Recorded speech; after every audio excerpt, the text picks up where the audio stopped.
j'ai créé Diligo en janvier 2020. Avec Diligo, on fait du transport de marchandises à vélo cargo à Paris et du stockage de marchandises.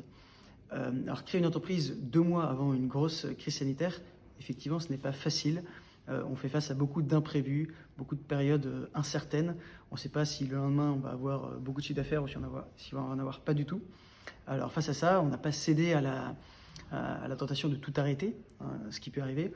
Alors, face à la crise sanitaire, on a voulu mettre en place 3 éléments importants qui nous permettent de surmonter ces choses-là. La première, c'est être à l'écoute de ses clients pour leur proposer des solutions toujours plus adaptées à leur situation, qui elle-même aussi est changeante, et donc adapter un comportement flexible vis-à-vis de ses clients. Deuxième chose, c'est avoir des coûts aussi variables pour, encore une fois, faire face à la crise, faire face à ce changement de chiffre d'affaires.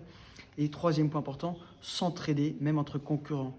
En fait, les concurrents, on peut considérer que c'est plutôt des partenaires et ça permet de variabiliser nos coûts. C'est-à-dire qu'au lieu d'avoir beaucoup de choses en interne, on va s'entraider avec des partenaires de confiance qui vont pouvoir prendre le relais sur certaines parts de notre activité et nous concentrer sur une part précise.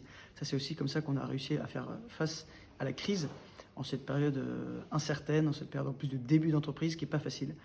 Mais voilà, avec toutes les équipes de Diligo, on était là main dans la main avec nos clients pour toujours mieux les servir en faisant du transport de marchandises à vélo cargo, à leur écoute. Et voilà, merci à nos clients et merci à nos partenaires.